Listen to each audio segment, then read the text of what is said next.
Hélène Jouan, ce matin, pour la politique en France, vous interrogez sur les voix de l'opposition après l'interview de télé d'Emmanuel Macron. Mais où sont-ils ? Laurent Wauquiez, futur leader présumé des Républicains, déroule tranquillement sa non-campagne. Avant l'émission présidentielle, un tweet. Il est très feignant, cynique, envieux. De quel nouveau petit nom nous gratifiera Macron ce soir ? Et puis depuis, motus à se demander même s'il a regardé l'émission. On n'a pas de réaction. On n'a pas de réaction. Au PS, la situation n'est pas plus enviable. Ils sont 28 à la direction collégiale provisoire.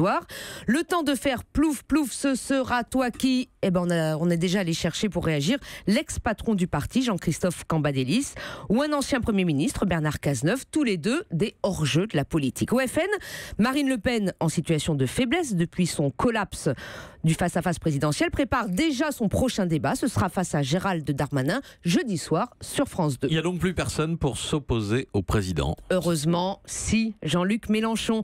D'ailleurs, il était hier soir l'invité de TF1 en lieu et place du président, la veille, un petit peu moins long quand même. Place d'honneur qui institutionnalise sa posture de premier opposant. Avec quelques saillies efficaces, Macron a désigné les premiers de cordée, mais aussi les premiers de corvée, à tacler le leader de la France Insoumise, qui s'est fait, lui, le défenseur évidemment de ces derniers, acceptant faussement humble l'échec provisoire de la déferlante promise sur les Champs-Élysées, pour en reporter aussitôt la responsabilité sur les syndicats, et concluant à l'adresse du président d'un « Attends bonhomme, c'est pas réglé », lourde menace. On dirait du tapis. Donc tout va bien, il y a un pouvoir exécutif et sa majorité, et de l'autre côté une opposition. Dans le magazine Le 1 à paraître demain, Jean-Luc Mélenchon prévient « L'opposition, ce n'est qu'une étape vers la conquête du pouvoir ». Mais il devrait comprendre que cela l'oblige. Combien de temps va-t-il tenir à préférer éructer contre Valls ou un autre plutôt qu'assumer son rôle ? Celui de dire clairement ce qu'il pense des dérives communautaristes de certains de ses députés, de leurs élucubrations pseudo-laïques sur le drapeau européen, ou encore laisser divaguer sa conseillère en com qui s'insurge contre les médias qui n'auraient pas parlé de l'attentat de Mogadiscio quand il a fait la une de toute la presse. On attend d'un responsable de l'opposition qu'il s'oppose, c'est bienvenu, qu'il n'élude pas ses responsabilités et ne travestisse pas un certain rapport à la vérité.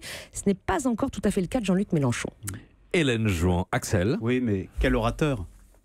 Et ça suffit. On lui pardonne tout. Et puis il est seul, donc on l'écoute, on s'insurge avec lui, on lève le poing. Ça, c'est une réalité politique, effectivement, que pour l'instant, il est assez seul. On a un insoumis dans le studio. Et quels éditorialistes, donc. Axel de Tarlet revient dans un instant. Mais non, mais dans vos familles, vous n'avez pas des tas de gens qui pour nous parler d'Apple. Entrée à la bourse de Pékin dans un instant, puis Mathieu Noël, évidemment.